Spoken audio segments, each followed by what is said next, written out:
700 people or something. I don't know how many attended. And he was very upset that I did not attend. I sent somebody else in it was not in Calcutta, but in where it was in Guwahati. So he called me there. He invited me there, and he was very upset. And these were the subjects on auditing standard he wanted me to speak. So probably since I missed there, he is telling me now you have to speak here. You can't run away from Calcutta. Anyway, I just spoke on this in another study circle of Calcutta recently, same subject. But anyway, I think then the audience is different. They would enjoy. I hope so. In this yeah. Yes, sir. So with this background, can we start? Yes, sir. Please. Yes, sir. And Debashish sir, you may listen to me, may not. I know you are very, very busy. So I leave it to you. Yes, sir. So with that background, let us see. Friends, why auditing standard? First of all, why these standards? Because our accounting standard not enough. What is accounting standard? Accounting standard, friends, is something that what a business does in accounting is written as a standard. And if you are new to business, you read accounting standard and do what is written in accounting standard in your business accounting. So if that is so, why you need at all auditing standards? Friends, the auditing standards are required to maintain the quality of audit. We have been talking a lot on quality of audit, and everybody believes that he gives quality in audit. Here, the expectation of the society is irrespective of the money we get in for any assignment, we must maintain quality. Now, maintaining quality is not possible unless there is an SOP for that, standard operating practices. So I believe that auditing standards is nothing but standard practices we must follow to give quality in statutory audit or in internal audit or whatever we are doing, even a certification. So we look at these standards as a support to our work. Now, that is one thing. But you will always feel that is a quality that we are taught in our curriculum itself. So why we are learning it now? I have learned it already. I already know how to audit. Who is going to tell me what is difference in what was done in the past and now what is the difference? Now, friends, everybody is trying to do a quality work. But I hope that some of us want to do enhanced work, enhanced quality. Some of us want an enhanced quality. Now, enhancing the quality of audit, we need to listen to various speakers who have actually applied these standards for several years. Like I have done it for maybe 4 decades, 40 years. Now, in that case, as a CA and CS, so I think this is where I can make some examples of various things that come up in these standards, and with that, I hope that we will understand the standard better, apply the standard better. So coming to the quality enhancement, friends, I believe that quality is never an accident. For having quality in any work that we do, what we need to do here really is that we need to first understand, that is learn a subject. Then we need to apply that knowledge in actual practice, and from mistakes we'll learn more. And that is how we will probably enhance our quality. So learning auditing standard, reading them, applying them in practice, looking at what we were not doing in the past, what we need to do right now, and what we need to give focus on is something that is required to be done by each one of us. Now, if you look at the society feels that when auditor puts his signature, they are very safe. They are very safe. And therefore, when there is a fraud found, as Debashish sir said, our vice president said, that when a fraud is found, everything, that trust goes down tremendously. And this, because in spite of institute repeatedly saying that CA profession is not responsible to get the fraud or search the fraud, or get it noticed as well as for whatever reason, then in that case we may not get a fraud for some years. In some other years we might get it, and we will inform. But the society is never convinced. There is a huge expectation gap in these two things. The expectation gap, it says that in any case, this is where they expect that we are perfect, And when we sign something that there is a fraud, if there is a fraud, we will be able to get. Now, are our auditing standard good enough or tell us about this? Sir mentioned about SA 240. So actually that is not a standard I wanted to cover, but I will just tell you in about a couple of minutes about 240, the starting of a 240 of a fraud. Friends, section 143 subsection 12 talks of fraud to be reported by the auditor, which Mitra sir has already talked about. But there the requirement is the fraud should be found during the process of audit. During the process of audit. So if you get, or you may have a doubt, you believe that there is likely that there is a fraud, that actual fraud need not be even established. You are of the opinion and there are underlying currents where there is a possibility of a fraud. So 143 subsection 143 subsection 12 under Companies Act requires us to report it to the either central government if it is expected to be above 1 crore, otherwise to the board of directors, or if it is the audit committee, to the audit committee. Now in CARO also, you know, there is a provision of reporting fraud. In CARO, which frauds are reported by the auditor? Only those frauds which are actually reported during the year. And there is no question of reporting in CARO something what has not been actually reported or revealed. You cannot have a suspicion that there is a fraud and report in CARO. CARO talks about only frauds by the employees, by the company, on the company, by the company, etc. But they are all reported frauds, already reported during the year. Now here, what we talk in 143 subsection 12 is, you may have even a doubt. This is one difference. Another thing that you should know, if you go to SA 240, which Mitra sir explained to us, here we should understand that we generally, when we talk of fraud, and we try to get that in our audit by using all audit standards, and we'll talk about many of them today. Here we will find that fraud generally means. I will request everybody to be on mute, please. Everybody on mute. Yes. Can everybody be on mute, sir? Unless you want to ask question. Unless anybody has a question, otherwise please be on mute. Yeah. So please mute yourself, everybody. No, it's okay, sir. It's okay. Now coming to this, generally we feel missing of cash, the assets, you know, the stealing of assets or misuse of assets. That is the only way the fraud can happen.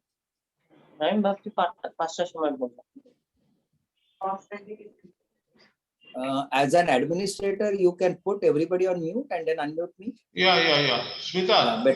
Better. You can mute everybody and then unmute. Please mute everybody. Yeah. Okay, sir. Now coming to this particular thing, that we always feel that fraud means I must have some cash lost or assets lost or enhancing the expenses where they are not there. So creating a liability which is fictitious or reducing the income. Whenever we get an income, just defraud it by removing that amount from the profit and take it otherwise not keep it outside the books. But SA 240 talks of another method of fraud which is very, very widely used in everywhere in the world, which is called fraudulent financial reporting. Friends, in case of Satyam, which was a first major fraud that we discussed at various level, it was a fraudulent financial reporting. There was no removal of any physical assets or cash from the company. What was happening is that you were giving false sales and therefore you had false debtors. From there you showed recoveries. Then you had put it in bank account, which was also a false entry. From there you showed investment and there were no such investment, and these investments were never confirmed by the parties who were supposed to be holding investment. And I don't know whether you are aware that the current account balance was shown as 1,000 crore, where actual balance was 100 crore. And 900 crore entries were in the reconciliation. Now here the fraud was a fraudulent financial reporting. And this kind of frauds are extremely difficult to find. You may get some frauds if there is a maker checker concept. We do a lot of internal control work, and those internal control checking might tell us where the internal controls are lacking, and therefore we might get a fraud from that. But getting a fraud on fraudulent financial reporting, for example, not telling the readers that you have some liabilities, not recording liabilities, many of the cases going against you, government putting up some notices, nothing is reported. So all contingent liabilities are not disclosed, maybe actual liabilities also are not disclosed. There can be several ways the financial statements can be managed, and that is where the SA 240 guides us there. Now it talks of material misstatement, but it also says that there is a risk of it not being found because of inherent limitations of audit. And you are aware what are the inherent limitations of audit as per SA 200. One is we do the audit on sampling basis. Second is, as sir said, we do not give absolute assurance, but we give reasonable assurance. Third is that we use judgment, management uses judgment, and we also use our judgment in audit. There is an inherent limitation of internal control system of a company, and therefore that control can be overridden anytime by the management, or there is or there are some other risks that detection is not possible because of the fraudulent nature of the persons, and therefore it is not possible to actually detect the fraud in time because of several inherent limitations, and therefore we are unable to meet that expectation gap of the people who are around us. So this is, of course, therefore the standard says, even SA 200 says that there is a detection risk. What is the detection risk? That the risk of finding fraud can be reduced. The risk of not finding, fraud can be reduced, but it can never be reduced to zero. It can be only reduced, but it cannot be made zero. It cannot be made zero at any point of time. So that is where the problem is. Now here what we try to do with the smaller entities, we try to help them actually compiling the data. That is not our work. We are not supposed to compile the balance sheet, profit and loss account, or the notes to account. And many times we make mistake in notes also, where we are writing it as if we are auditor. So we write in the note, auditor has not accepted this, or auditor has not accepted that. That is not a note that any company will write, because we write that is a mistake. Now, what we are supposed to do? We are not supposed to be the preparer. We are supposed to be the reviewer. And if we review, then errors would be out, and you will be able to report what I was saying on the reporting standard. Now, what we don't do many times is internal control assessments, and that is why where SA 300, SA 315, SA 330, all are talking of risks, and then risk identification is necessary, and internal control need to be checked and therefore to be seen.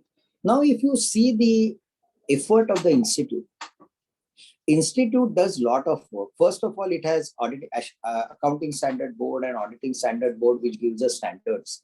Then it has many committees like financial reporting review board, quality review board, tax audit quality review board, peer review board. They help us in judging the quality of the audit that we are doing, and when we fail, they will give us the advisor.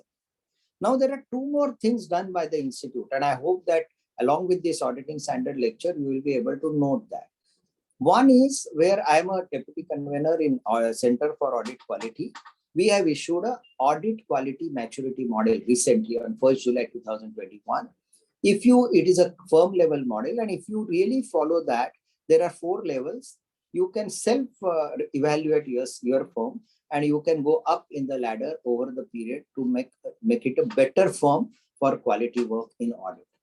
Institute also has given DCMM 2.0, that is Digital Competency Maturity Model, which tells us about our digital competency to meet the challenges in the market where our clients are fully digitized, and how we do audits in that. And there is a self-review, and this, if we use, it will be a good enhancement in the quality that we can do.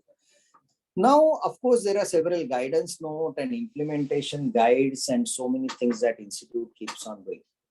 Friends, if you want to maintain audit quality, SA 200 talks of professional skepticism and professional judgment. Professional skepticism is looking at various evidences that we got in the audit and whether they match or gel with each other. There can be evidences which are contradictory to each other, and therefore you have to be very alert to such cases. And if you feel, for example, what is management representation versus what is actually you got by your audit, and if that is different, the management representation may itself be in doubt, not only for that item, but every item that you are likely to get a management representation. Now, written representation, SA 580 tells you about this, that these representations can be really bad. I mean, they are not acceptable. And then what you should do is given in the audit report, in the SA 580. But what I am saying is here that you should be, if you have uncompromising or attitude to the wrongdoings and error, then only we will be able to give a quality of the audit. And therefore, this is where I think all of us should be very much aware. First of all, we should, as Sir said, we should think of drafting an audit report. I will be talking on audit report, mainly 700 series of auditing standard, which is our audit report. First, you don't consider that institute has given in SA 700 the so many illustrative formats to be applied in standalone audits, consolidated audits, non-company audits. All formats are available, and we generally blindly copy and do it. Now here, I will seriously urge you to look at actually drafting the audit report. And if you feel what is to be done there, what is to be drafted is that what you feel is right should be stated. And if you want to see what is right, if you are sure in your mind what is right, then you can draft an audit report. And drafting not only will need your understanding of SA 700, which is a basic standard, but also, as Sir said, about SA 705 and SA 706, where the modification is stated, in which circumstances we do modification in audit report and how to do it. Now here, friends, the issue is different. Here, I'm afraid, first of all, unless I'm extremely good in drafting skills, I feel that what I draft, I will not be able to tell the other readers as to what is right, what is wrong. And therefore, I refrain from drafting. And therefore, I refrain from giving modified report.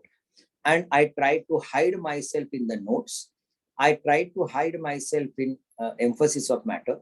And I say, yes, I pointed it out to the reader. Now it's up to reader to understand that there is something seriously wrong in the company.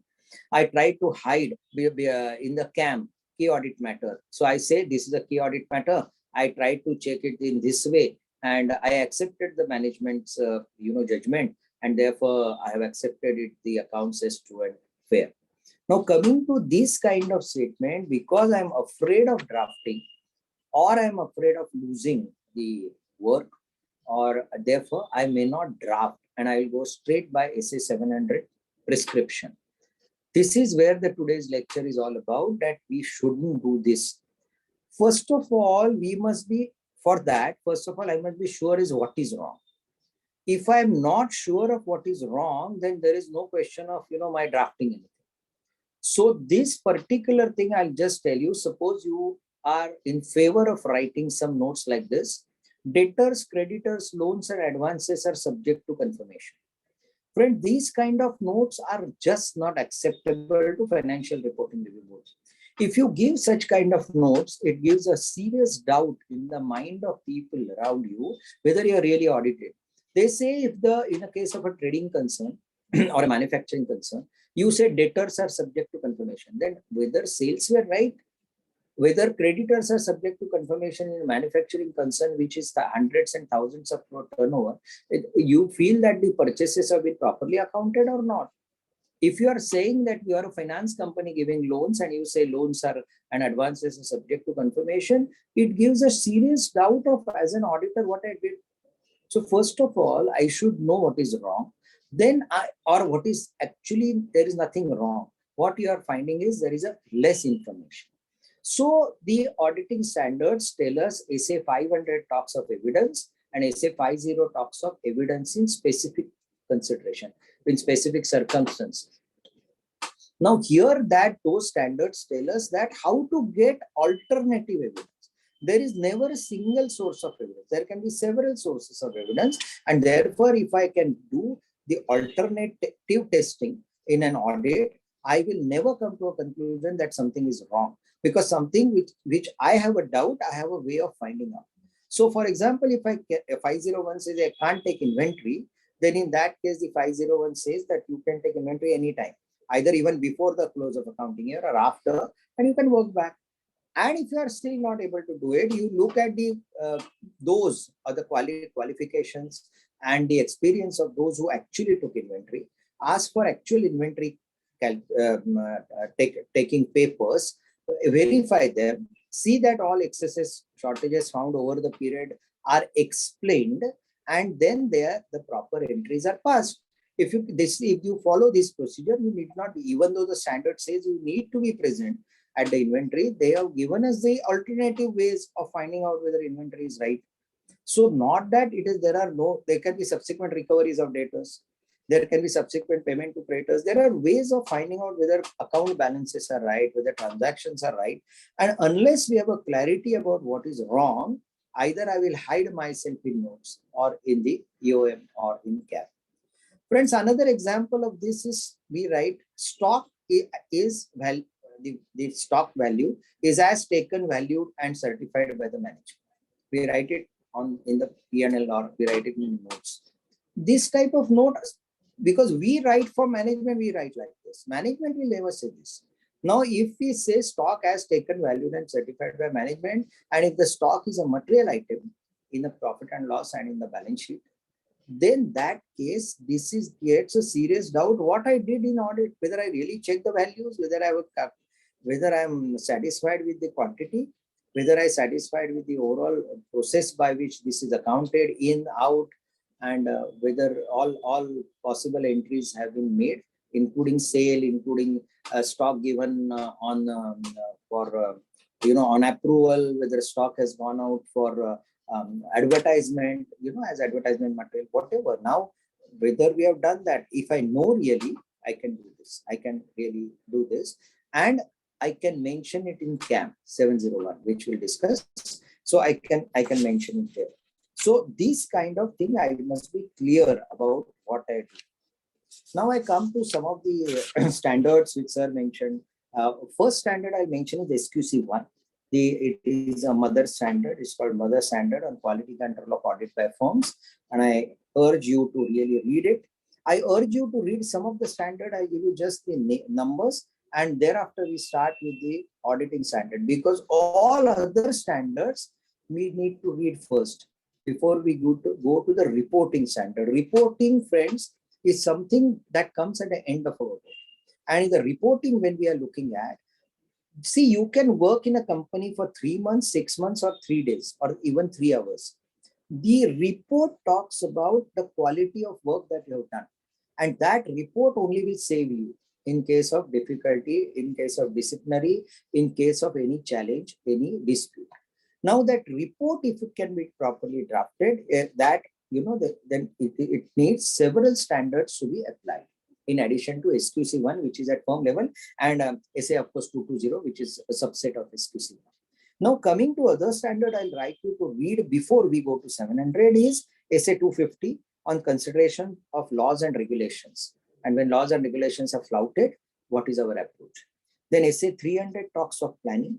SA 320 talks of materiality, and you decide materiality either at transaction level or a balance level or a group level, and it gives us a guidance that materiality can change even during audit depending on the errors that I got, etc.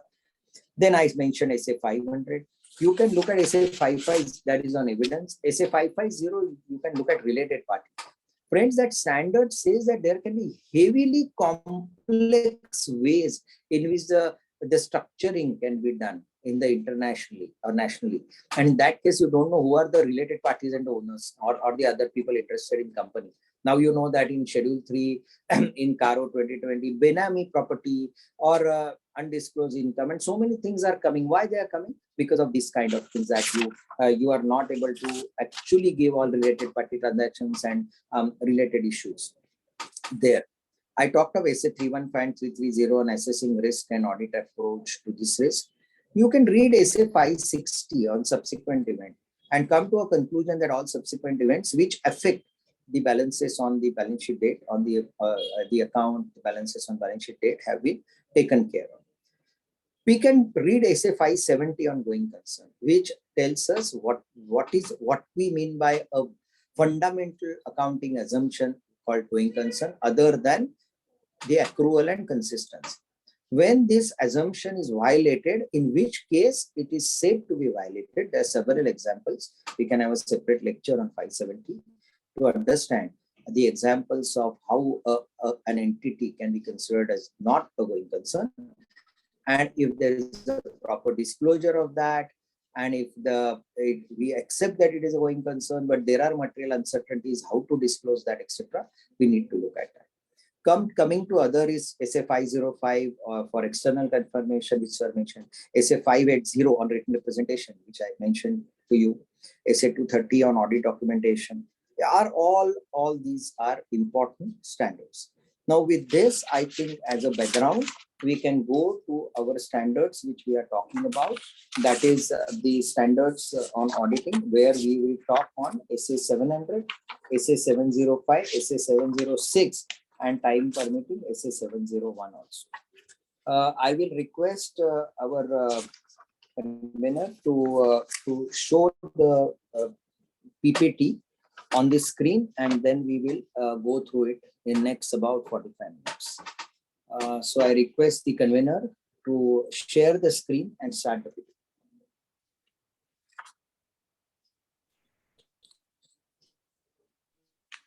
Yes, sir. I will share.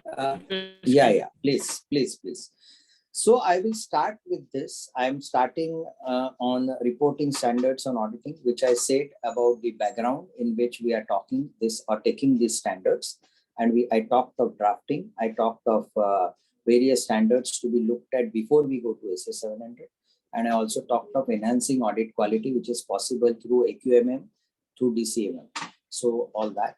Now, is my screen is visible? Yeah, it is visible. You can go on, this on slideshow. Yes, sir. And go on slideshow. That is there on the first, on the top. It is there on the top or it is at the bottom? Slideshow. Yeah, go there on slideshow. Start the slideshow. So we start custom present, or it is at the end also. On the down below the slide, you will have a cup. Sort of a cup. Just click on that. It will start the slideshow. Cup. Below the slide, you will have a cup. See, I'll show you. Is there? You will see it. Otherwise, it will come here only. See, custom slide flow, present online, left hand side. From the beginning. Go to the from the beginning, left hand side. First left one, yeah. Left hand side up, little up, from the beginning. Yes, sir, from the beginning. So is it not showing the slide? Yeah, okay. Okay, sir. It's okay, karo, but slide nahi aaya. Okay, karo. Abhi aayega. Chalo. Let us go to the next slide. Next. You just press page down. Press the page down also. Yes, sir. Yeah. So we will be now starting SA 700, which is about forming an opinion and reporting on the financial statements. Go to the next slide, please.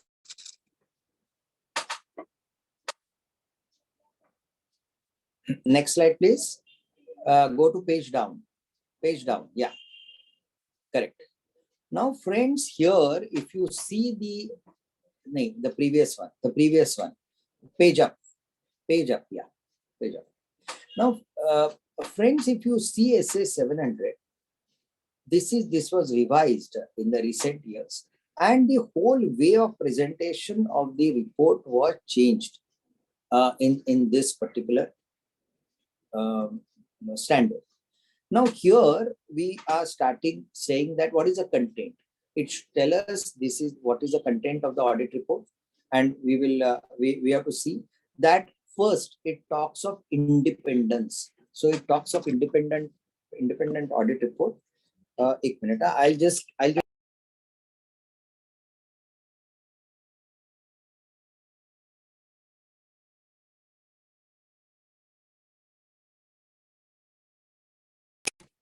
Friends, here we start with independence. We say we are independent auditors. And thereafter, we say we address it to the, as per engagement, generally we address it to the members. We also say that the report is either standalone, or we say whether it is either a standalone report or a consolidated report. So either of this we will have to decide whether it is a standalone report or a consolidated report. Then we straight away start here with an opinion para. Now here the opinion para was not there initially. This was in the reverse manner. That opinion was at the end. Then internationally it was thought that the reader should first know whether these accounts give true and fair view or not. And therefore the opinion para was shifted in the beginning. And in opinion para here we state that we have audited the financial statement, and we state what is a financial statement we mean. So if it is only balance sheet, profit and loss account and the notes, we state that. If it includes the cash flow, then in many cases cash flow is not applicable. So our AS3 is not applicable in many cases, but otherwise we say that it also includes cash flow, and we also say that it includes the significant accounting policies. If you see the format now, so we should have the about the company clause, then we should have these significant accounting policies. We should have other explanatory notes like what is required as in general information in Schedule 3, and we should also have a profit and loss account, balance sheet, and cash flow and statement of equity, etc. If it is applicable. So all that I state that we have audited this company with address and say that we are enclosing all this, and thereafter we go to say that this gives true and fair view. All these items are giving true and fair view. If it doesn't, here I have to state that either I say that it does not give true and fair view, or I say that I qualify my report for something, so I have to state it here itself in the opinion para. Whether it is first is called unmodified opinion, which is called clean report, no modification. If I want to modify my opinion or give, that means I have to give either qualification or disclosure or complete denial, like not giving true and fair view, etc. I will write it here in that part of the audit report. Now coming to the next para, it talks of basis of opinion. Now basis of opinion, go to the next slide, please. On the basis of opinion, when we talk about, now we say that I am giving the opinion, which is either as I say clean report or modified report or unmodified and modified report.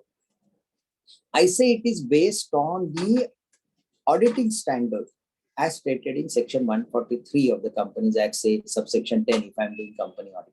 And I say that this is as per the auditing standards. That's why I mentioned several auditing standards. Sir mentioned 46 auditing standards. So like this, I must know first, I'm making a statement that whole of my opinion is based on the work done, conducted, the audit is conducted in accordance with auditing standard. That is the importance of having those 46 standard rate. And therefore it says that our responsibility is described in some other paragraphs, because there are many other paragraphs in which our responsibility can be described ahead. And then we say we are following the code of ethics as stated by the Institute of Chartered Accountants. Now here we are following all ethical requirements under Companies Act, under ethical standard, rules, etc. And therefore, which are the ethical issues that we will face?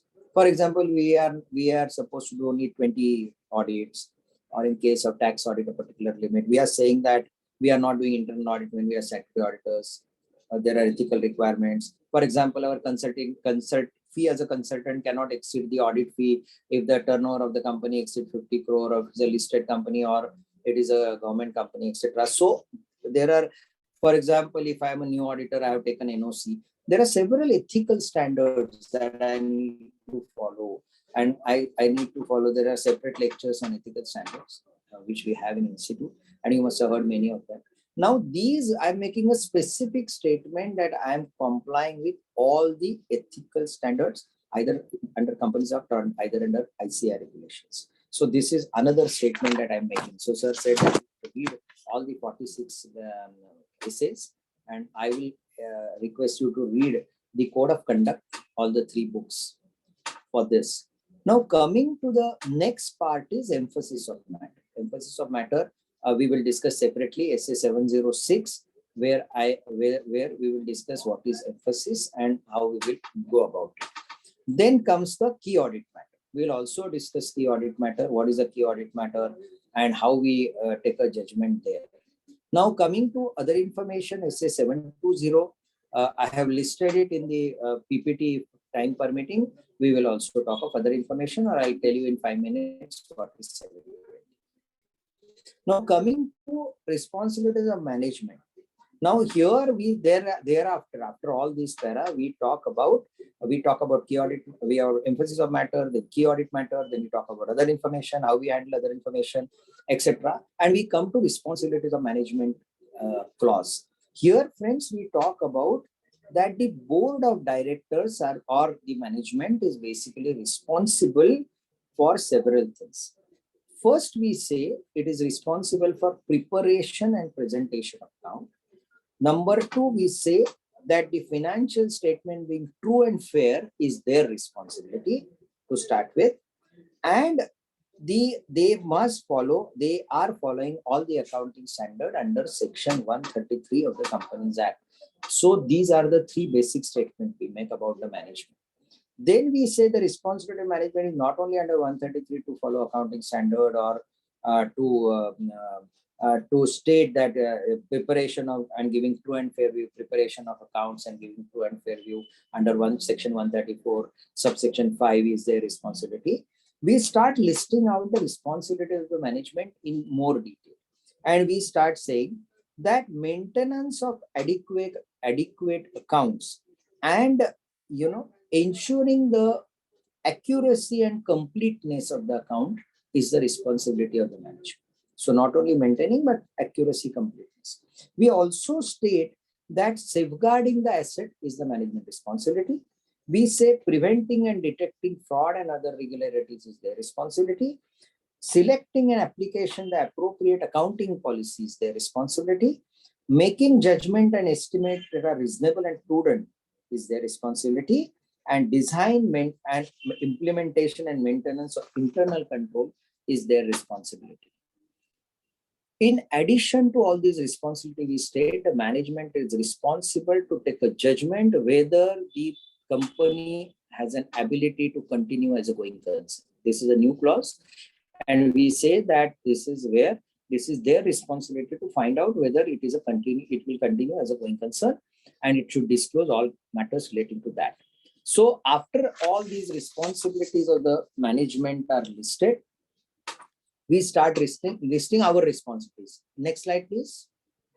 We start listing our responsibilities. So we say in 700 that our responsibility is to give a reasonable assurance that financial statements are free from material misstatement. Friends, material misstatement is a jargon. That means there are no errors. There are no material errors. Material misstatement means material errors or omissions are not in this account. I give you a reasonable assurance. Sir mentioned about these kind of assurances. There are 3 levels of assurances. There is one assurance called absolute assurance, which is true and correct. We use this assurance only in these certifications that we do. Some of the government certifications, for example, if you are certifying export realization, based on which a company is entitled to get the export benefits, that is duty, drawback, etc. You need to certify true and correct recovery of exports by the company. Now, this is true and correct, which is an absolute assurance. We were doing a survey in the institute about going for a particular international auditing standard, and the office pointed out that out of the survey that they made on 6 acts in India, that is Company Act, Income Tax Act, etc. Now all the acts under suppose are various certificates or GST Act, Income Tax Act, all the acts. Now here they found that out of total certificates of nearly 100, 80-85 certificates require true and correct, that is absolute assurance in this country. So government is not allowing us to give anything less than absolute assurance. But here, as far as the companies are concerned, we are stating that we are giving reasonable assurance, which is one step below. Now, below that, we have something called limited assurance. So if you have seen the limited review certificates given by auditors of the listed companies on quarterly audits, the limited review report says this is limited review and this is the limited assurance. We have gone through the accounts, but we have not audited the accounts. These are unaudited accounts, but we have taken care to see that all the major provisions are made and all the income is properly accounted, etc. We have taken care, but this is not audited. This is a general review, and that limited review, I give limited assurance that it is right. But here I am giving reasonable assurance as far as audit is concerned, and this is my responsibility to give reasonable assurance. But I state in the same para that this report is not a guarantee that audit, even if I conduct as per all the standards on auditing, will always detect a material misstatement which arises out of fraud or error. So I'm saying that I have taken maximum care, but that doesn't give you assurance that all material misstatement or frauds, material misstatement which are due to fraud and error can be are reported by. Now that is why Sir said, Debashish said that fraud and error is something we should understand, that even here I'm mentioning that fraud and error, I'm not, because of that, if there are material misstatement, I am not detected. Under SF 240, we have a guidance as to when a fraud needs to be detected or needs to be reported by the auditor, and I talked of professional skepticism as well. Now here, there are several other clauses. I will not go through that. I will go to other matters. Other matter, friends, the paragraph you will like to read and see that many of time we are central auditors and there are several branches or several, like in case of bank, suppose you are a bank auditor, central auditor. Now SBI has 14 central auditors and 23,000 branches nearly. Somewhere between 22 and 23,000 branches. Now there are branch auditors. Some branches are under audit, many are not under audit. You get returns and you state in this other matter paragraph that I have audited only a portion of assets, portion of liability, portion of income, portion of expenses, and my other colleagues, other chartered accountants have audited so much percentage of assets and so much percentage of revenue, and so much is unaudited. So I will have to state, suppose it is a consolidated audit report, I will state that these are the subsidiaries which are audited, these are the joint ventures not audited, or whatever. I'm compiling it here, and this is what I audited at the central place where I'm an auditor of a holding company. I did that, and what is the percentage in the consolidated balance sheet? What is the and the profit and loss account? What is the percentage? I check. So here I will have to say that the other auditors, I believe that they have done a good job, and they are doing based on their report. I have included all the comments which I received from them and have gone. The last item in our report is generally other legal and regulatory requirement, where I'll not go through the list. The list is available in section 143, subsection 11. We also talk of one is of course CARO 16. Currently 16 only is applicable. Now 2020 will be applicable from 22 due to pandemic. Now CARO 16 report is separate, is one. But other than that, 143 subsection 3 requires us to give several other things that whether I got all the information, whether books of accounts are properly maintained, or the financial statements are in agreement with the books, or the financial statement comply with section 130. See here, it is my responsibility to say, there I stated that directors are responsible for 133 compliance. Now I say, I have seen the compliance is there. I will also say that the directors are, as of March, the directors were not disqualified. I talk about adequacy of internal controls over financial reporting. And of course, the last three items will be disclosing impact of pending litigation, then the provision on derivative contracts, and of course, the investor education and protection fund. And of course, the name of the firm, signature, name of the partner, membership number, your firm number, your union at the end, the date, place, etc. would be the SSN. Now, this is called a clean report, or it is called unmodified. Next slide, please.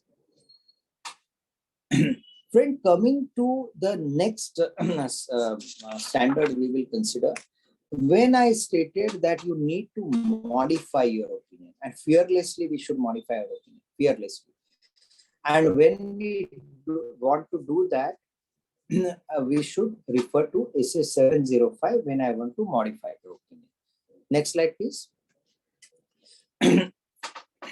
Next slide, please. So what is modification of opinion? This particular standard tells us that if the auditor shall modify the opinion, word is shall, shall modify the opinion, means he will have to modify the opinion in two cases. One is if he concludes that he has got the audit evidence which states that accounts or financial statements are not free from material misstatement. That means the financial statements have errors. See, this is negative, not free from material misstatement. So two negatives is positive. That means there are errors, there are misstatements in the accounts, and I have concluded based on the evidences I got during audit that the financial statements have errors. This is the plain statement. Second place where I will have to do in the second circumstances where I will have to do the modification is I am unable to obtain audit evidence to conclude that financial statement do not have any error. So I'm trying to get a lot of evidence, but I have no way of finding out. For example, if I have a foreign subsidiary and I'm unable to find out whether that subsidiary stock, nobody is going there. Suppose it is in Iraq or currently in Afghanistan, nobody can go there and check. There is no subsequent year evidence also available from April to August. And since nobody can visit, I'm unable to get the evidence. And if that is in consolidated balance sheet, if it is a very material figure, I will like to say that I'm unable to obtain the audit evidence relating to the stock. That is where this particular standard helps us in understanding that. Next slide, please. Now, friends, here, this is one of the finest chart you will ever see as far as revision of the audit report is concerned. First of all, let us understand what are the types of modification. First is the qualified opinion. Friends, the qualified opinion is saying subject to either a balance or a transaction, the accounts give true and fair. The financial statements give true and fair. So if I say financial statement is going true and fair use subject to one item or two items or three items, but overall it does not require qualification to the whole financial statement. I am qualifying only few of the balances shown in profit and loss or the balance sheet, few of the balances. For example, I say that gratuity provision is not made as per the note so and so, and if the gratuity provision is not made, subject to non-provision of gratuity, accounts give true and fair. This is qualified opinion. What is adverse opinion? I have evidence that account, suppose there was a loss which is converted into profit for the purpose of whatever, by tweaking the stock or not providing for expenses or whatever. I come to conclusion that this particular financials do not give true and fair. So I give adverse. Adverse is that it does not give true and fair. It does not give true and fair accounts. The financial statements are not true and fair. First is where a particular part is not true and fair. For example, if NPA is not properly provided by the bank, I'll say subject to provision of NPA, which is stated there, non-provision of so and so, it gives true and fair. Here, adverse opinion is saying that the whole thing is not, this cannot be depended upon. The results cannot be depended upon. I say they do not give true and fair position. For example, if there is a going concern concept and going concern is not satisfied, you say the assets and liability need to be stated at current values, that is market values, and the current and the total liabilities as on date. Say, for example, if everybody has to retire, you have a huge gratuity liability to be paid. So all that you state that then it does not give true and fair position because the management has considered the concern as going concern. I feel that it is not a going concern and therefore accounts do not give true and fair. This is adverse. Disclaimer of opinion is where you don't have the appropriate information and you do not have the appropriate information and therefore you say that I am unable to give I'm saying neither. I'm not saying it is true and fair. I'm not saying it is not true and fair. And therefore, in either case, I'm giving no opinion on the financial statement given by the management, because there may be very, very key figures in the balance sheet, which are in any case or profit and loss account, which cannot be verified, even with alternative ways of checking. There are alternative ways of checking. Still, it is not possible to verify, and therefore it may be right. I have no evidence to say that it is wrong, but I have no evidence to say also that the figure or a balance is right. And therefore, I can say that I am disclaiming, as I do not have sufficient appropriate audit evidence.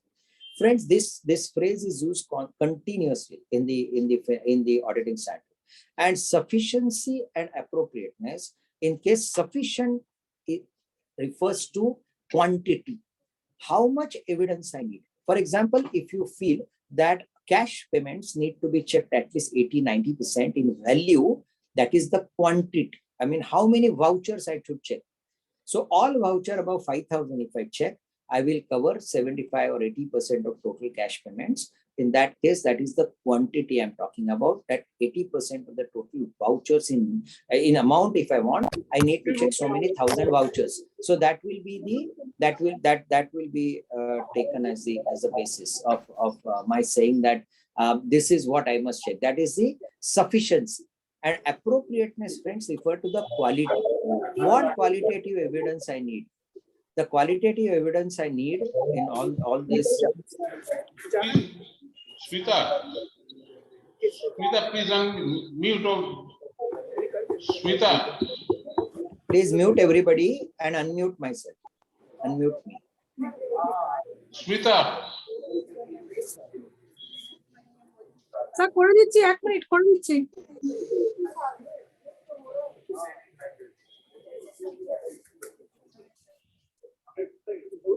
I think some of you have not been on mute. It looks like everybody is on mute, but still I can get the sound. Yeah. I think that is from Nirmal Kaushik. It's not on mute. Nirmal Kaushik is not on mute.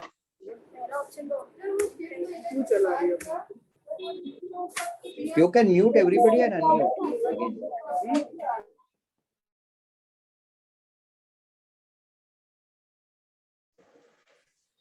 Okay, yes, sir. Yeah. So let us start.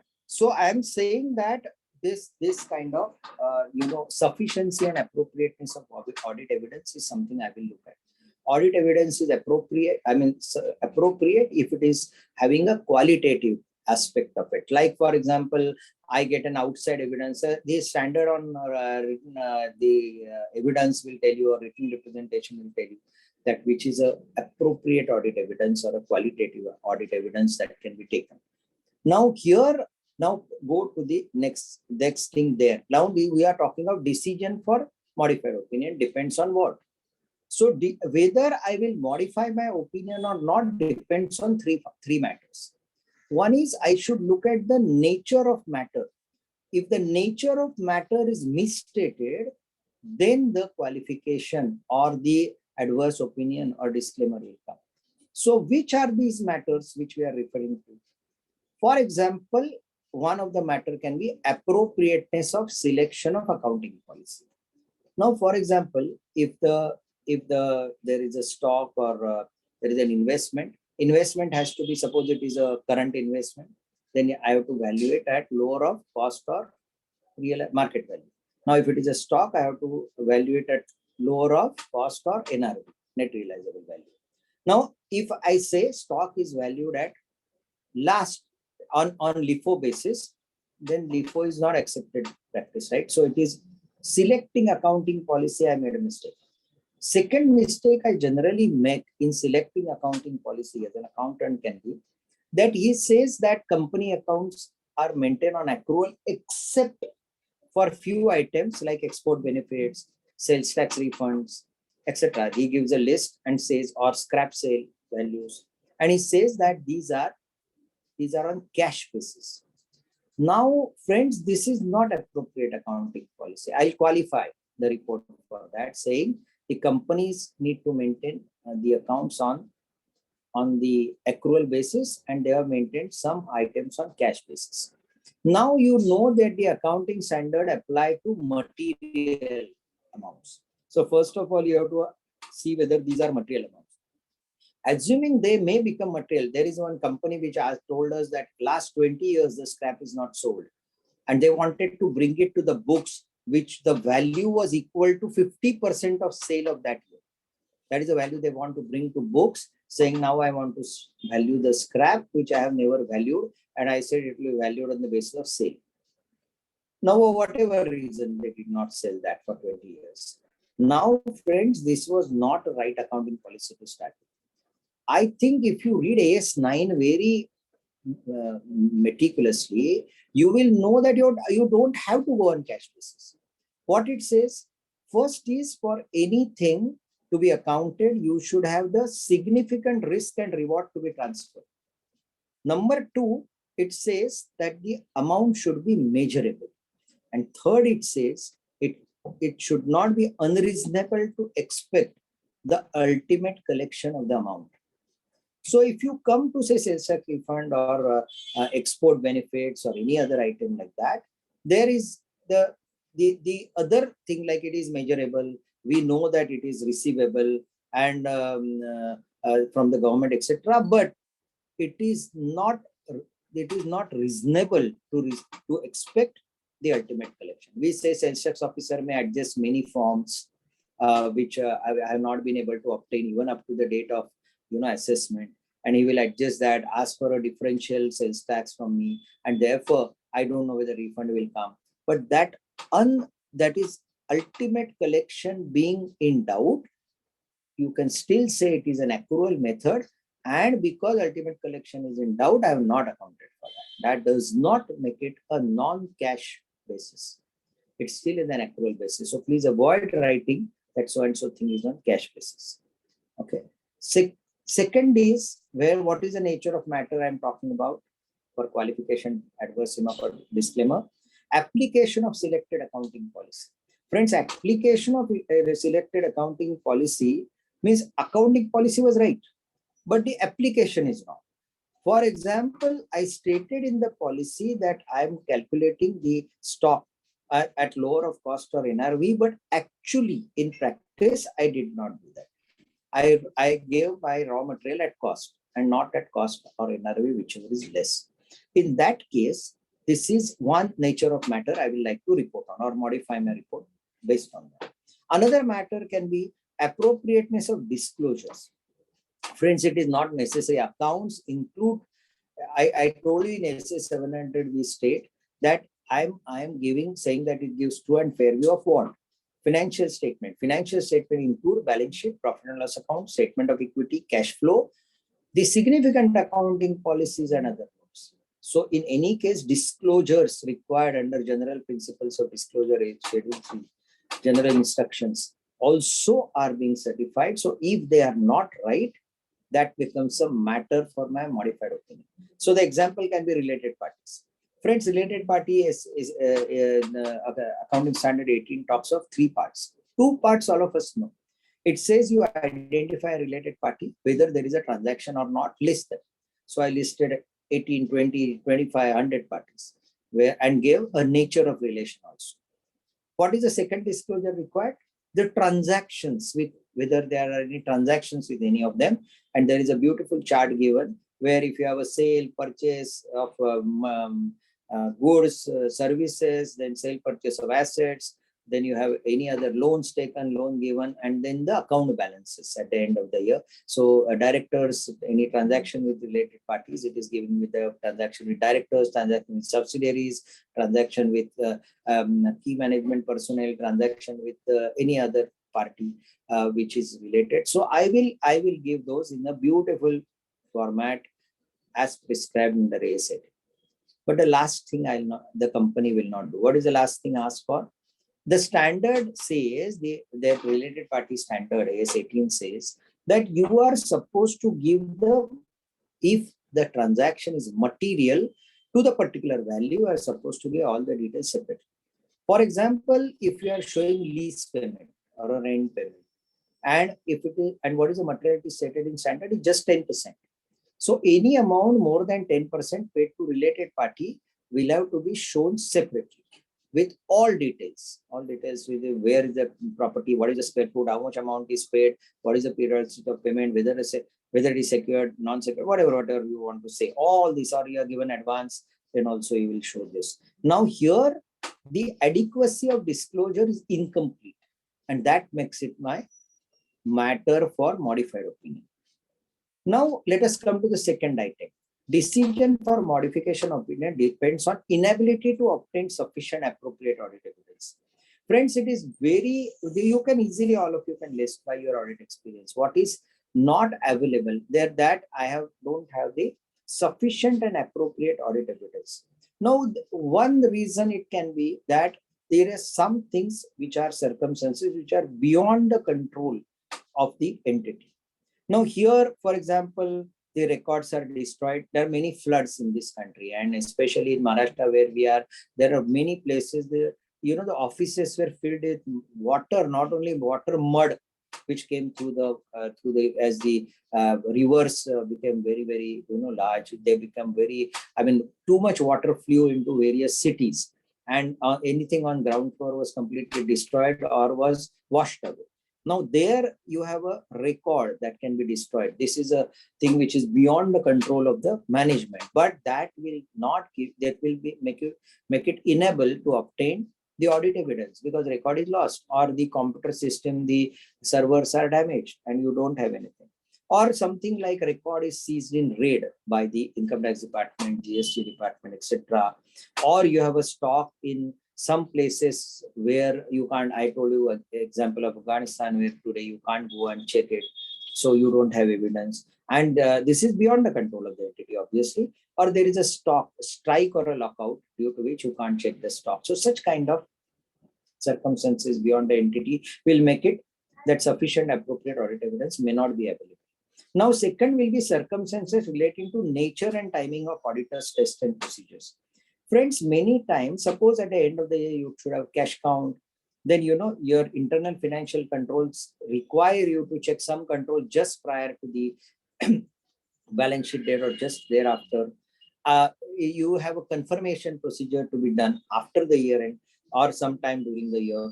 Then if you are appointed late, the internal financial control which you need to check throughout the year, because they need to, you have to see that they were operative throughout the year, you will not be able to do. You are appointed itself late. Such circumstances, the nature, timing, and extent of audit tests would change, and therefore you may not have full audit evidence required by you. Third major thing why you may not have sufficient appropriate audit evidence is there will be limitation imposed by management. You know, management will say, don't go to this branch, don't go to this place, don't check this, whatever we say you accept. These kind of limitations, you should ask management to remove the limitations. You report to the higher authorities that these limitations are placed, and in spite of that, nothing happens. Then you have this limitation on audit will require will be inability to obtain sufficient evidence. Now, friends, the next thing we have to see that about modified opinion is whether, in my judgment as auditor, whether the matter is pervasive.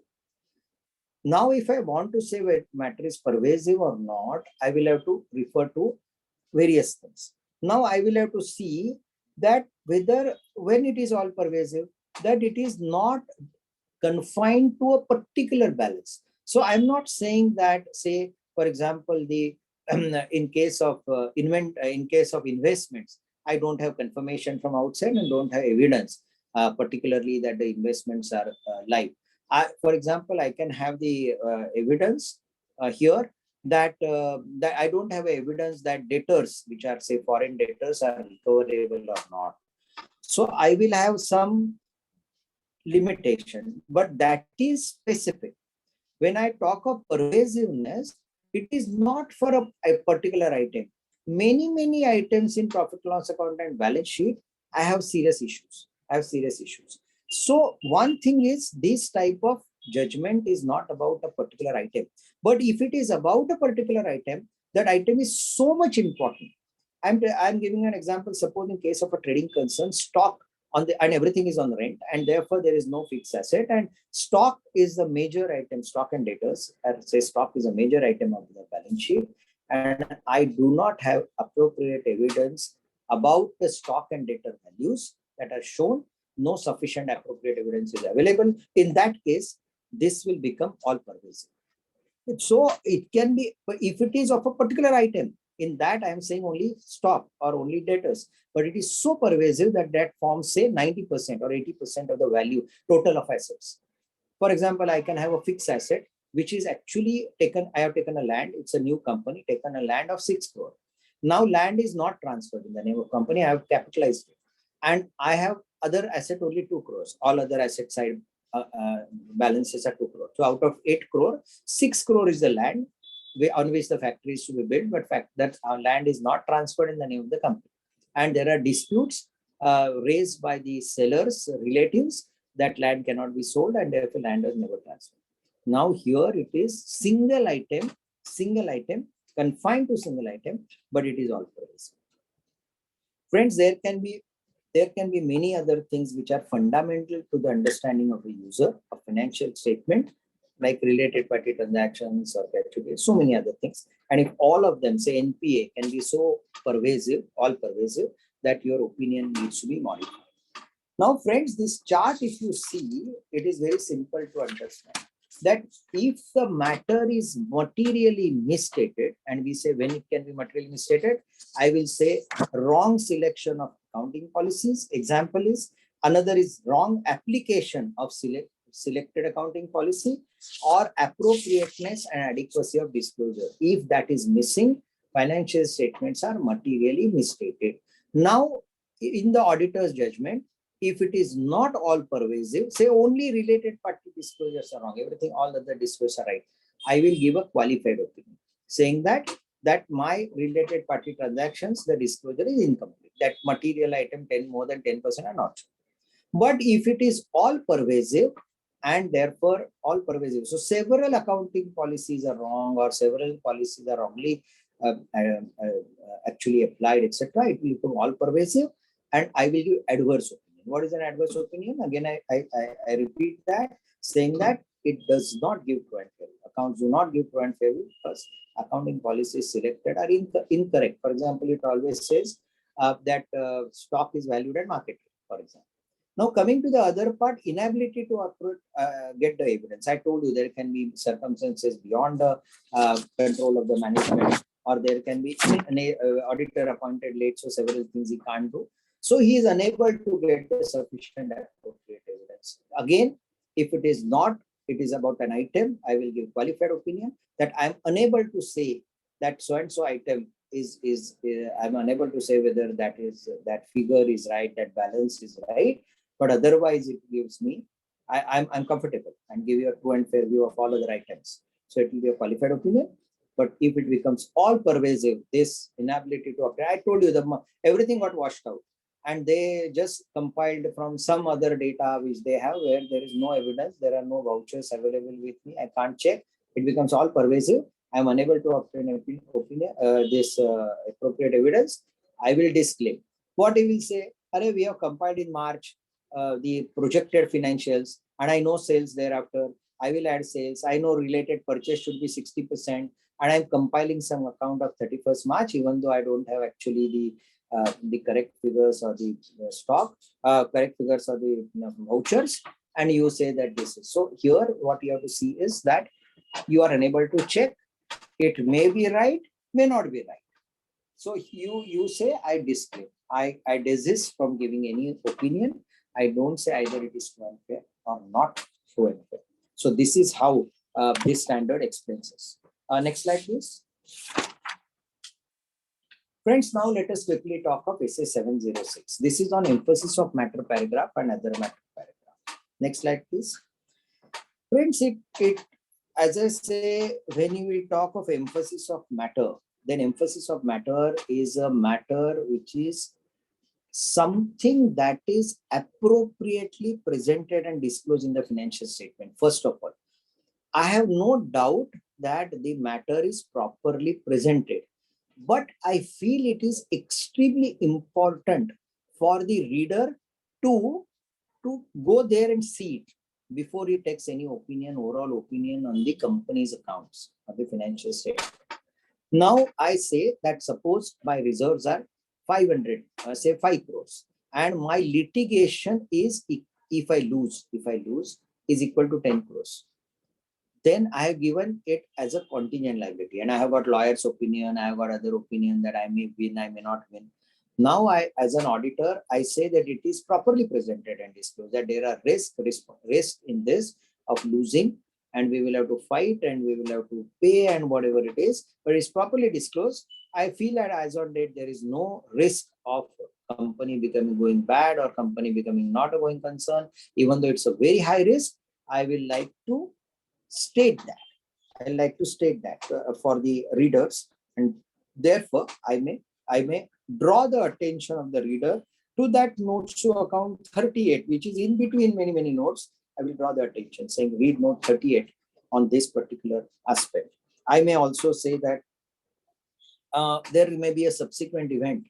Suppose the company is stating that as of March everything was fine, but the only single plant which company had a fire, and majority of the machinery got damaged in the fire, and company's ability to get the sales or get the production is limited. Now they have outsourced everything, but the quality and everything is an issue, and therefore they will state all that. Now when they state all that, you are trying to refer to that and say that yes, accounts look good, the balance look good, profit looks good, but in future, it is not that I'm saying it is not a going concern, but there are challenges, and I would like to draw the attention of the reader to that. So this is where emphasis of matter comes.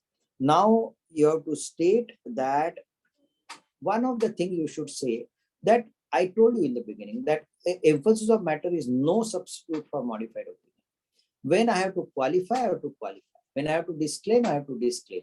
Emphasis of matter, number one, will come only when the matter is presented properly by the management.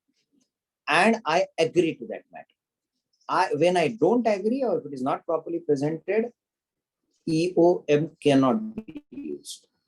Another thing is that if I'm saying something in CAM, that is key audit matter, then obviously it cannot be EOM. I cannot write it at two places. I will say it is a key audit matter. How I had dealt with it, we'll come to that in a minute. And after that, we say that, it is not, this is how I dealt with it. So when I say it there, obviously that attention is already drawn. In CAM is also a way of drawing attention. So it will not happen at two places. So that is what is stated here in this particular standard. So significant subsequent event occurs, for example, between this, I told you. Now coming to the other matters, that the other matters is something that we should know that many of the accounts have many other things that are presented and disclosed. But that is not what we are talking about in other matters. Other matter is something which the auditor wants to convey, but it is not part of the accounts. So we should first state that this was not a responsibility of the management to show this. For example, if I'm saying that I'm doing the audit for the first time and therefore opening balances is a challenge, that will become CAM, key audit matter. And how I thought that the opening balances were right. Suppose there was no audit in the last year. This year the audit, say tax audit, became applicable. I'm doing for the first time. It will become CAM and not the other matter.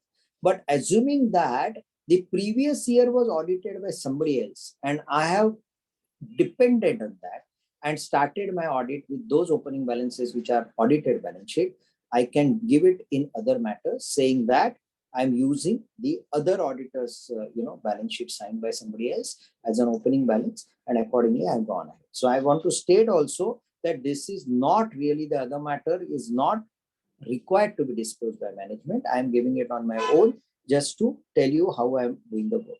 So this is how other matters are used. Go to the next slide, please. Next, this I explained already. So you can go to the next slide. Friends, we'll quickly talk of 701. this is a communication of key, next slide please, key audit matters to the readers of the financial statements. Now here, first I'll tell you this is applicable, this standard is applicable only to the listed companies so far. But even if you are doing non-listed company, it is basic, it should be applied because it is a very, very good concept in auditing to inform the reader how many decisions were difficult to be taken by the management, how they use their judgment, and what is in your judgment, what you did. So if revenue was a challenge in case of say information technology companies, accounting revenue was a challenge, or in case of logistic company, due to many complicated, both these industries are very complicated agreements.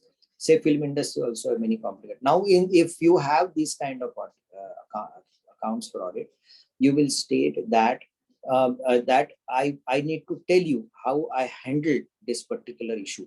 So first you will state an issue, that whether and then you will say how you handled the issue, what you did with that issue, how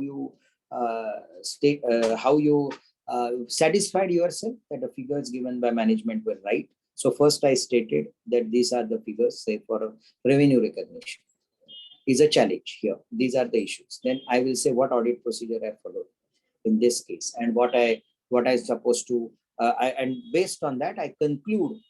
At the end, I'll conclude saying that I'm satisfied that to the extent possible, all care has been taken to see that the figures are right.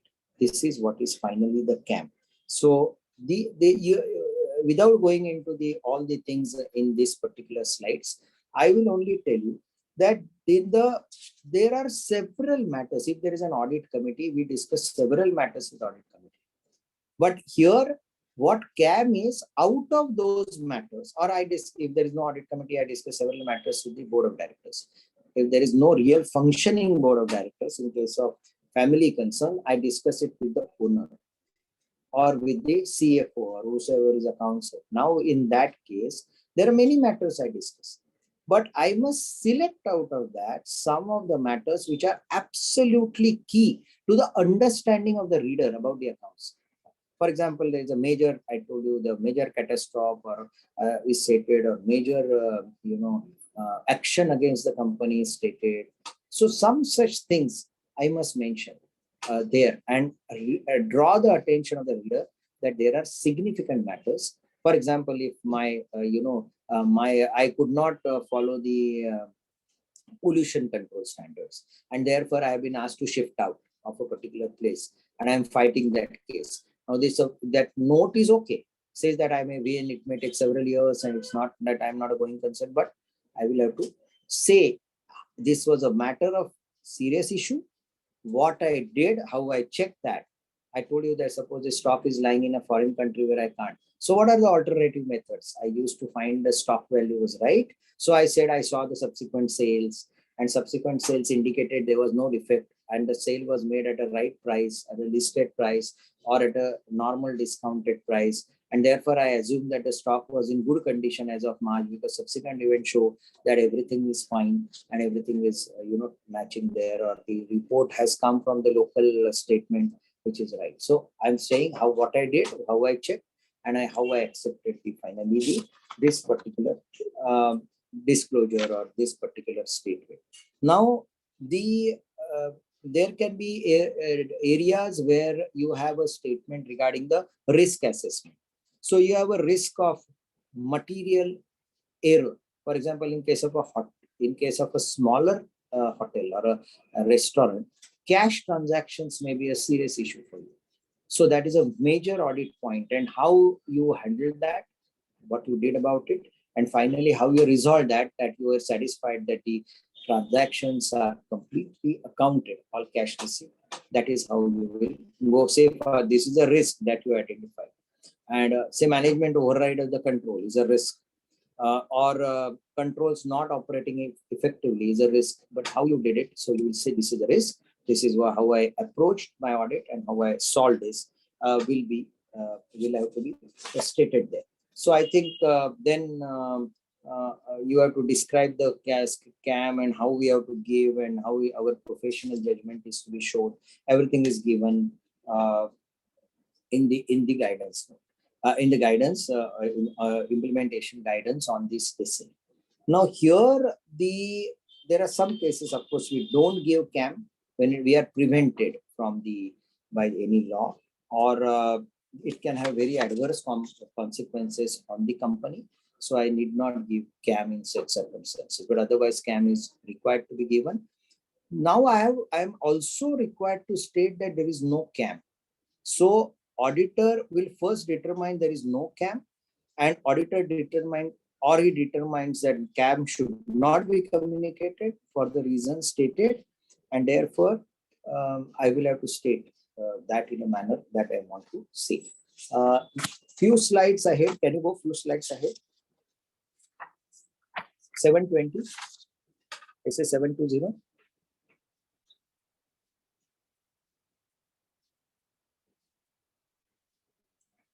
SA 720.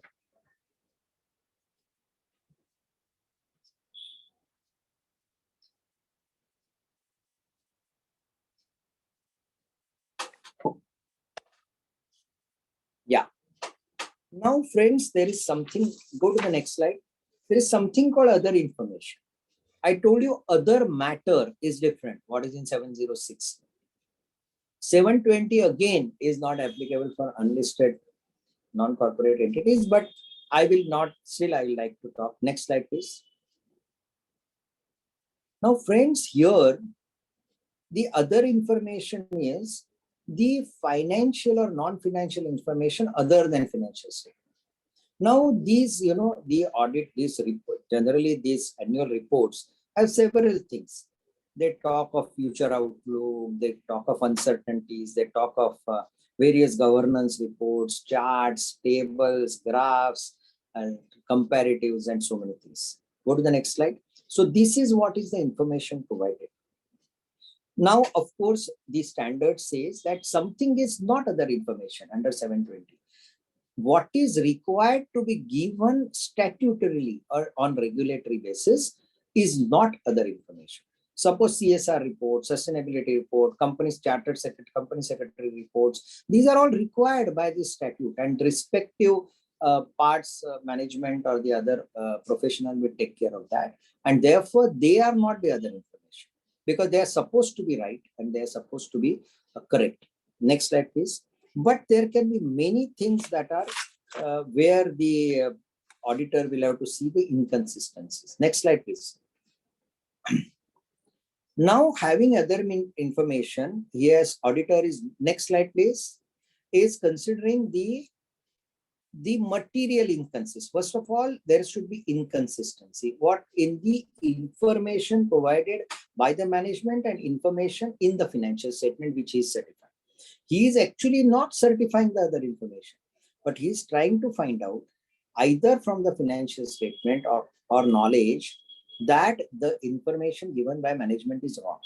I'll give you what is, can you say what the examples? First is very easy to understand, that some figure, suppose I am saying that my sales are X and in financial statement sales are Y. Straight, I mean, any figure I give, I say I have 35 branches and there are only 33. Now something like that is materially wrong.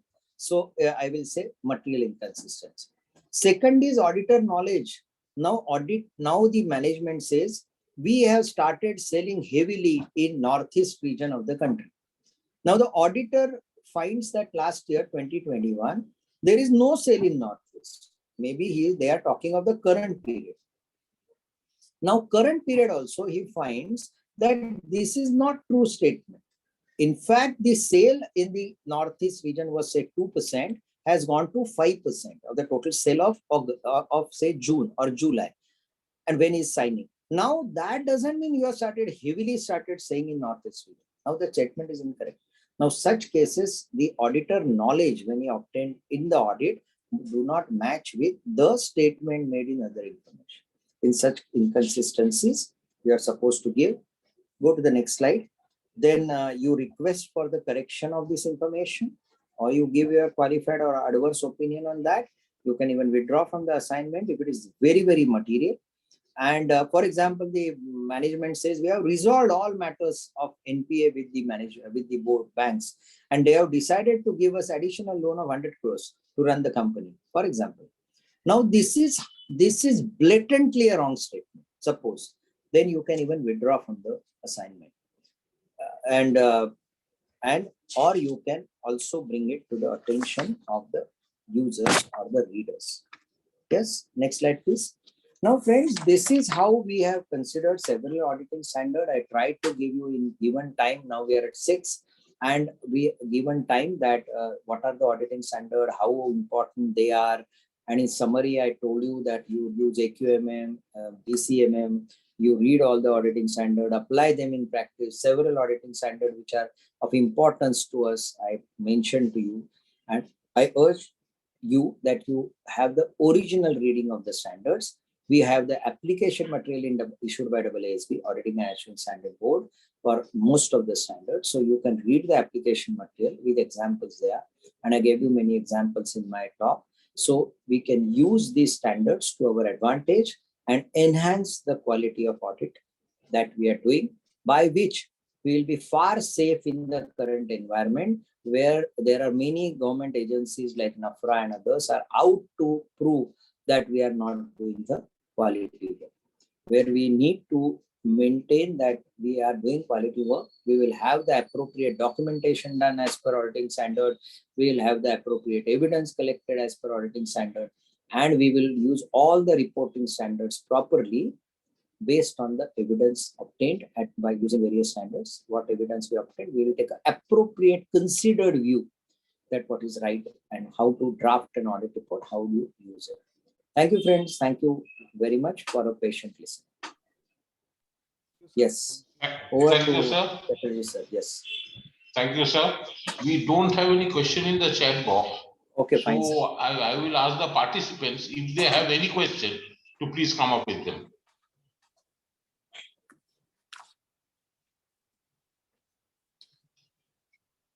I think think- all have understood it well. Yes, sir. And Yes, sir. they feel that they know.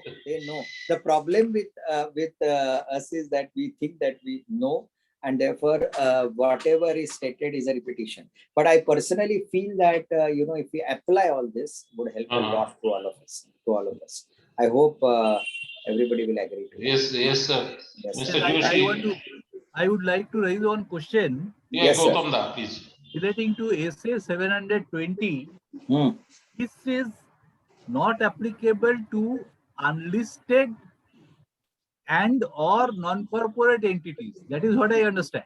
That is Isn't what institute has given a relaxation in application. Yes, I yes, say, yes. please, this can be voluntarily applied, sir. Voluntarily. This is a very, SA 701, SA 700, they are very good concepts. So I'm urging you to apply because it's a very good concept. It's not applicable means legally not applicable. We are saying all accounting auditing standard as applicable to a particular organization have been complied with. Now, for a non-corporate entity, 701 is not applicable. Suppose non-listed company 70 is not applicable. It doesn't mean I need not apply. I can apply it to my advantage. That is the meaning, I say. Otherwise, legally not required. Okay. Legally not required. My As per second the standard, question- if you go by applicability, not. Yes, sir. I have understood. My second question is relating to SA 720. Isn't it too much of expectation from the auditor to report on those issues which are not even contained within the financial statement? No, I think we sir. are going beyond. I got Just it. let me finish. Yes. Just let me finish. Are we not going beyond our horizon? This is my question to the institute also. Sir, I will. If you Kindly Kindly I got your question. Sir, internationally, the international community feels that the accounting community, I'm only saying, I'm not talking of the general public, they feel that along with the board report, all the annexure to board report, I told you several sustainability report, secretarial standard report, so many things are there attached. And there are many other graphs, charts, etc. And my financial statement make one set of document. Internationally, we say this makes one set of document. So they have given onerous responsibility an auditor. In fact, it is stated internationally that the director report should be available in draft form. The adoption of account is done by the directors. That time they write the report, supposed to have been writing a report. Now here what I'm saying is that I should ask a draft report and see that all the, there are financial figures in that I want to recheck that they are right. Because in the beginning, suppose I say I'm in heavily in profit and actually in accounts, you don't see any profits there, it will be a serious issue. Or I say, I to give you several examples of this mismatch. Now, the responsibility, if you see some of the big four partners, if you talk to them, you will understand that some reports these were translated in other languages. For example, there was a public issue made by the company, say of ADR or a GDR. And in Gulf, the reports were translated, and in the translation errors were made. I'm giving to the extreme example to you. In translation errors were made, and in the translated report, misrepresentation was there to the people in Gulf why they should invest in this company. There was a misrepresentation by modifying what is there in the translation. Originally signed report, even of board of directors and this, the translation was incorrect. And incorrect translation made some of the investor to invest because the translation was not right and they understood it differently and they invested. So when somebody at a later date objected saying this was not right translation, the big four accept that even when this public issue was made and big four was a part of it as an auditor, even the translation need to be looked at is their opinion. You can imagine the limit up to which this is stretched, the other information. I fully agree with you, sir, that other information is generally not available. The standard, sir, says this, that other information may not be available to the auditor immediately because many times it is given afterwards. But the standard says you come to know about it even after report is released. You are supposed to go to management, say, sir, this is blatantly wrong, what you have written. This doesn't match with accounts or with my understanding of your, I told you, the Northeast, I'm selling heavily. Now, it doesn't reflect anywhere in accounts. From where you got this statement? In fact, you have no agent even appointed in Northeast. What I'm saying is, then I will go to management. The standard says you go to management and point out. And if the matter is so important, so much important, then you go to public and say, okay, publicly you say that this statement is wrong and it doesn't match anywhere in the account. It gives onerous responsibility. It gives us a responsibility even reading these financial statement after signature also of the previous year.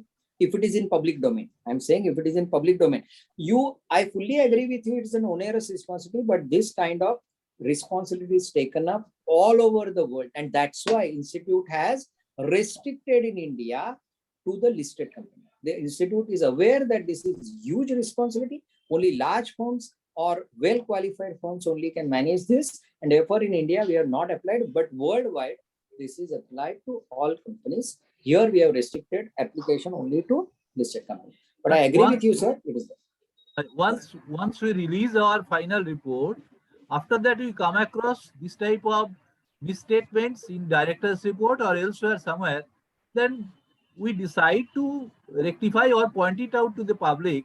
What is the methodology of doing that? By issuing you can always say, sir, example, in the case of Satyam, the report was, see, now Institute never allows you to withdraw the report. The last time report was withdrawn by any firm was in case of Tata Capital fraud, where it was, the major fraud, the report was withdrawn. Thereafter, Institute came out with a statement that no report once signed can be withdrawn. Okay. Now, suppose now in case of Satyam, the audit firm came to know that Raju himself came and said, my sales are all fudged. I have given you wrong sales. I have given you wrong data. I have never. So he came publicly and said this. Now what firm can do? Now firm knows that the information which they got was wrong. And therefore the accounts did not present to enter. So what they did, they wrote, and in the standard, this is written. Suppose fraud standard also it is written, 240. Now what auditor, many standards, sir, you can get, there is a standard on subsequent event, 560. This also states there is a subsequent event between the date of the balance sheet and date of report, date of the report to date of AGM, and date of AGM thereafter. You came to know about a subsequent event, which in your opinion required a change either in the financial statement or in the disclosures. And now you feel they are material. We are talking only of material. Now with material errors, if I knew this prior to me giving a report or prior to AGM and thereafter, there are three parts which is supposed subsequent. And I feel that if I knew, I would have changed my opinion. I would have changed my opinion about the company. So unmodified, first to modify. In modified, suppose I already given an opinion which is qualified, I would have made adverse opinion. If it was adverse opinion, I would have changed the opinion to disclaimer. Suppose I come to this conclusion at a subsequent date, what is stated there is I must go to first management and say, please correct. If you correct, I'll give you a rectified report. I mean, the modified report, a revised report to you. And the standard in subsequent event says how the revised report should be drafted. Now, coming to this, if management refuses, all these standards I mentioned state that you first go to various government agencies and say, please don't depend on my report because my report was based on some information which I subsequently came to know was incorrect, or my report should have been different. I am giving this particular report to you, don't depend. So in case of Satyam, the firm went to all government agencies and said, don't depend on my report. I can't withdraw, but you don't depend on my report. This is what the firm said. So the one way is this. Second, of course, is given is subsequently you disassociate yourself because what you get is not reliable. So if you read the standard, I'll request you to read 240, subsequent and 560, this 720, and then see what are the actions that you can take. There are several standards tell you about these kind of actions. Written representation, when written representation, what action. So like this, if you really say, yes, it is onerous. Yes, it is onerous, but the reader is reading something on your signature, sir. Your signature is ultimate for him. When you have signed, you are such a senior chartered, you have signed, I feel nothing can go wrong. This may be wrong. I'm under wrong impression. I told you this is expectation gap. And that if you feel that your reputation is at stake, you would have given different report had you known this. It is our responsibility to object to the management. If they don't listen, then to the government authorities and public, that this is a material error and my report could have been different had I knew this before I knew. This is one way of looking at it. But the other information also, if it doesn't match, it gives the reader something different. All over the world, the accounting profession has taken this responsibility on them to report it subsequently after signing. So next year also, if you are still the auditor, you can say that you have been giving wrong information there and I object. And you can resign also, saying you are unethical management, I don't want to work with you. So all these things are written in various standards. If we cohesively look at standard, another question. Yes. Another question. Yes, sir.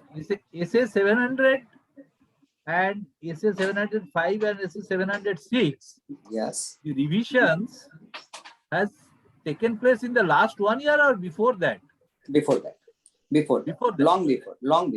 Not last year, sir. Revision was made more than 3 years back. I think 17 or something. Okay. 17. Okay. The reporting formats are not totally different. It includes emphasis of matter. It includes scam. So it includes and the opinion has come first instead of you remember opinion you and is me on the top. Top when you and me Opinion learned CA, sir. You and me when we learned CA, I'm almost of I don't know about your age.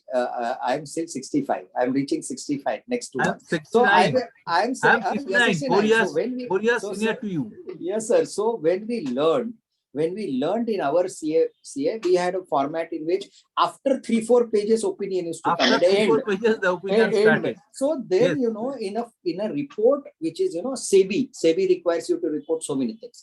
Now, if it runs into many pages, the reader will not even understand where to look at opinion.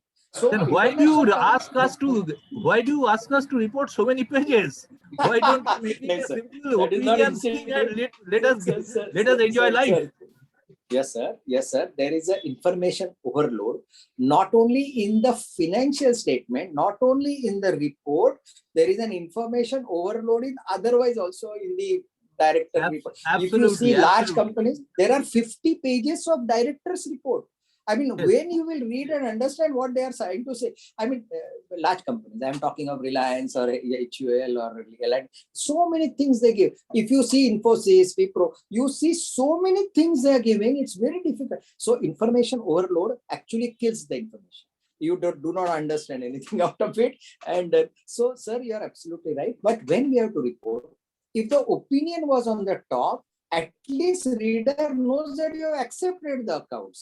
Then you say 100 more things that inside Caro mein kuch fixed assets are not. That's okay. I mean, that is not very serious. You are saying generally accounts give to In the past 40 years, my experience is hardly matters what the auditor writes. It only matters when there is a scam. Then only people go and find out what was written in the auditor's report. Sir, they say And the earlier auditors' reports were more valuable in their opinion.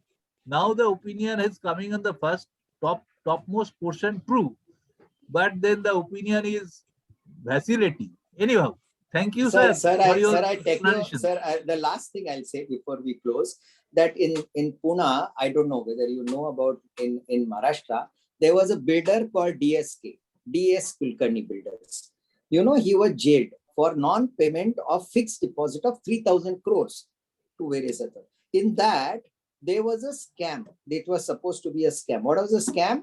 The Bank of Maharashtra has supposed to have been given him some money on an asset which was not a true asset. In a sense, no building could have been constructed, so many issues. So they put Bank of Maharashtra chairman Marathe behind the bar, and they put also auditor behind the bar. Auditor in 5 weeks he was in jail. The person is 67-year-old. Now this person proved that in the audit report he had given all necessary qualifications. In spite of that, it took her daughter, who is 25-year-old lawyer, to take him out 5 weeks. 4 weeks he was in custody of court, and 1 week in police custody, where he was threatened. He was threatened with third-degree murder if he doesn't agree that there was a issue here. But he never agreed. He said, I have given all qualification. You get it checked from anyone else, these accounts, and if any other qualification come, I'll accept. There will be no qualification. So, of course, case goes on for years in such cases of fraud. Marathe was also chairman of the Bank of Maharashtra, was also out after 7 days. A chairman of a bank arrested for 100 crore rupees, so-called fraud. Can you believe 100 crore? A chairman of a nationalized bank, what he deals, and you know, the vengeance of the people in the government can really be problematic. But that's why read account auditing standard. It was really unfortunate on the part of the auditor. It was really unfortunate on the part of the auditor. Very unfortunate. Sir, I met him. He is of our age. I say 67 is our age. And you can imagine the plight of that person who was 40 years as you and me, auditing profession. And he goes to jail for no fault of his, sir. No fault of his. He had qualified everything. I mean, this is the way life is, sir. But I feel that if we apply auditing standard and guard ourselves, have a proper documentation, suppose now NAFRA will come on you one day. You know, the disciplinary mechanism of institute will come on you one day. At least we are safe. At least we are safe. We can defend ourselves if we apply auditing standard properly. Is the thing I want to give it to the listeners. That's all. Thank you. Thank you for your speech. Thank you, sir. Thank you, sir. Sir, just now you told that to keep the documents ready, this poor person, he had his documents ready, but still he had to be in jail for 7 weeks, 5 weeks. No, sir, the documents, nobody is ready to check. That's why, as an institute, we have recommended, sir, that no professional, not CA, no professional should be arrested. There should be an agency which understands. Suppose CS, suppose even architect, suppose anybody, any engineer, a doctor. Suppose I made the charge is my operation which I did, the person died, and it is my mistake. Fine. The person, the people who understand what he did should be first a group, should look at what he did, and then he can be jailed. No person under criminal should have a criminal liability unless there is at least a cursory review, that his processes were right and what his conclusions doesn't seem to be blatantly wrong. Blatantly, there can be errors, Everybody makes error. Doctor makes error. Lawyer makes error. Architect makes error. Everybody make error. CS make everybody cost accountant. But doesn't mean it is so much under criminal laws that you should be jailed for years or for the months. So we have all said this about all the professional in this country. They shouldn't, under criminal procedure, we shouldn't be jailed unless there is each of these professional will have a body, government will appoint a body, which will go through basics of what he is trying to present. Then they come to a conclusion that you are wrong. This is not right. Apparently only this is a problem. Suppose Satyam, if they feel this is apparent problem, they come to that. Then you put auditors were in jail for 111 days. Now that, I mean, when you, and finally, of course, the institute also barred them for life. I hope you're aware. Yeah. All the auditors of Satyam were barred for life. I mean, the audit firm partners. But that is the seriousness then you can do. But other cases where auditor is not at fault, he has given all the qualification, this is a risk. And if you ask any Big Four, there is a 35% attrition today after NAFRA. There is nobody wants to be in audit profession, sir. Nobody wants to be in audit because it's a high risk. It's a high risk. Everybody wants to go in consultants. Nobody wants to be in audit because of the high risk of NAFRA. Anyway, sir, thanks a lot. Okay, sir. So now I will request Secretary of EIRC, CA Devayapatra, to give a vote of thanks. Okay, sir. Thank you, sir. Am I audible? Yeah, Yes, you sir. are. Yes. So, my greetings to our Central Council member, Joshi sir. It's always a great pleasure to listen to him. And today at the Accountants Library, all the delegates who are present, they have enjoyed your deliberation, especially because of all the practical examples that you have given in the process of your deliberation and explanations that you gave while you interacted with a very senior member of our profession from the eastern part, CA Gautam Banerjee. And I also thank CA Anindranath Chatterjee, who is the Deputy Convener of the Accountants Library, the Convener in absentia, CA Indu Chatrat, and also the President of the Accountants Library, who also joined. And today, and yes, not but least, CA Dr. Debashish Mitra, the Vice President of ICAI, who gave a special address in the beginning and who also happens to be the immediate past President of the Accountants Library. Sir, Joshi sir, it was a great pleasure hosting you, and we also look forward to having you in various programs in the study circle in future, and obviously being the Secretary of EIRC, even in the EIRC. Thank you so much, sir. And thanks to all the delegates for participating in this program. And the study circle looks forward to your future participations in the various programs that the study circle brings in for the dissemination of knowledge that would be useful for all of us in carrying out our profession. Joshi sir, thank you very much. Thank you all. Thank you all, you sir. so much, Thank sir. you very much. Yes. Good day. Good day to you all. Good night, sir. Yes, yes. Good day. Good night. Yeah.